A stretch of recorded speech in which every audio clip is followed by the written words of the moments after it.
This channel does not promote any violent, harmful, or illegal activities. All content provided by this channel is meant for an educational purpose only. এই মুহূর্তে breaking news, great eastern trading company দিচ্ছে festive sale offer. Lucky draw কন্টেস্টে পেতে পারেন গাড়ি, two wheeler, LED TV, electric kettle, mixer grinder এবং আরো অনেক কিছু। 65% ডিসকাউন্টের সাথে 20% ক্যাশব্যাক, এছাড়াও একটা ইএমআই ফ্রি, আকর্ষণীয় এক্সচেঞ্জ অফার, 10 কোটিরও বেশি উপহার ও ক্যাশব্যাক। এই সুযোগ হাতছাড়া করবেন না। আজই আসুন আপনার নিকটবর্তী গ্রেট ইস্টার্ন ট্রেডিং শোরুমে। খুশির 100 দিন কাটুক গ্রেট ইস্টার্নের সাথে।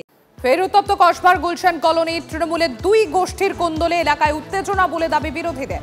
আর এর মধ্যেই গুলি চলার অভিযোগ। গুলশান কলোনির অটো স্ট্যান্ডে সন্ধে পরপর গুলি চালানোর অভিযোগ দুষ্কৃতীদের বিরুদ্ধে। শান্ত রয়েছেন আমাদের সঙ্গে। শান্ত, কি জানা যাচ্ছে এখনো পর্যন্ত, আর কি পরিস্থিতি? ঘটনা ঘটেছে গতকাল সন্ধ্যায়, কিন্তু এখনো পর্যন্ত পুলিশ কাউকে গ্রেপ্তার করেনি। আর যেটা নিয়ে কিন্তু এলাকার বাসিন্দাদের ক্ষোভ। যেখানে ঘটনাটি ঘটেছে কসবার গুলশান কলোনি, কলকাতা পৌরসভার 108 নম্বর ওয়ার্ড। সেই গুলশান কলোনির অটো স্ট্যান্ডের সামনেই কিন্তু যাবতীয় দোকান, বাজার এবং প্রত্যেক সন্ধ্যায় কিন্তু সেখানে ভিড় জমা থাকে। এই অবস্থায় দাঁড়িয়ে এই যেটা স্থানীয়দের অভিযোগ, মিনি ফিরোজ, যার নামে একাধিক অপরাধমূলক কার্যকলাপ অভিযোগ রয়েছে, তার অনুগামীরা বেশ করে সাজিদ এবং তার সঙ্গে আরো 5-6 জন বাইকে করে আসে এবং অবাধে গুলি চালাতে থাকে এবং গুলি চালিয়ে সাধারণ মানুষকে ভয় দেখিয়ে তারা সেখান থেকে চম্পট দেয়। ইতিমধ্যেই সেখানে যে একটি বিরিয়ানির দোকান ছিল, সেই বিরিয়ানির দোকানের সামনে বাইক ভাঙচুর করা হয়েছে, দুজনকে বেধড়ক মারধর করা হয়েছে, তাদের 2-3 জনের রক্তাক্ত হয়েছে বলে ইতিমধ্যে দেখা গিয়েছে। তবে সব মিলিয়ে পুরো ঘটনার যে শাসক দলের গোষ্ঠীদ্বন্দ্ব তা মানছেন এলাকার বাসিন্দারাই। মূলত সিন্ডিকেট এবং নির্মাণ ব্যবসায়ী ঘিরে মূলত এইখানে লড়াই বাড়ছে এবং তা কিন্তু আরো বড় আকার নেবে যত নির্বাচন কাছে আসবে। ধন্যবাদ সায়ন্ত।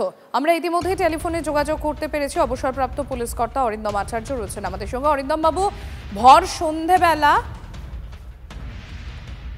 সন্ধেবেলা সেখানে একটা অটো স্ট্যান্ডে এরকম আগ্নেয়াস্ত্র হাতে দাপাদাপি করছে দুষ্কৃতীরা।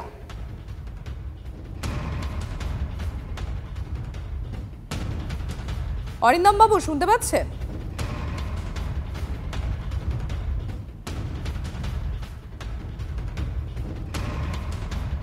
আমরা আবারও টেলিফোনে যোগাযোগ করতে পেরেছি অবসরপ্রাপ্ত পুলিশ কর্তা অরিন্দম আচার্য রয়েছেন আমাদের সঙ্গে। অরিন্দম বাবু, যে ছবি আমরা দেখতে পাচ্ছি সিসিটিভি ফুটেজ স্পষ্ট, তাতে ভর সন্ধ্যাবেলা আগ্নেয়াস্ত্র হাতে অটো স্ট্যান্ড একটা, দেখুন সেখানে এইভাবে দাপাদাপি চলছে।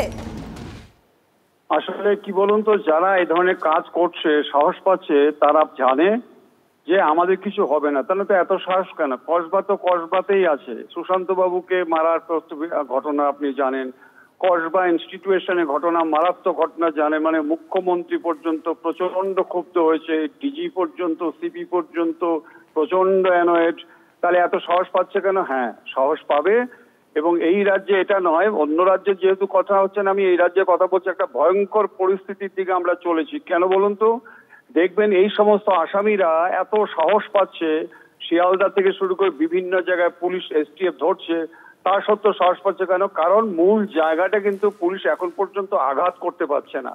এই যে আর্মস কিনছে কোথা থেকে, কারা আর্মসের টাকা জোগাড় করছে এবং তাদেরকে যে আজকে বিহাইন্ড দ্য বার আজকে প্রচেষ্টা করবে, একটা এক্সাম্পল দাঁড় করাবো, এটা কিন্তু আমি বলছি চূড়ান্ত ব্যর্থ। যার জন্য এই সমস্ত আসামিরা দিনের পর দিন এত সাহস পেয়ে যাচ্ছে এবং এটা আমি বলছি ট্রিলার।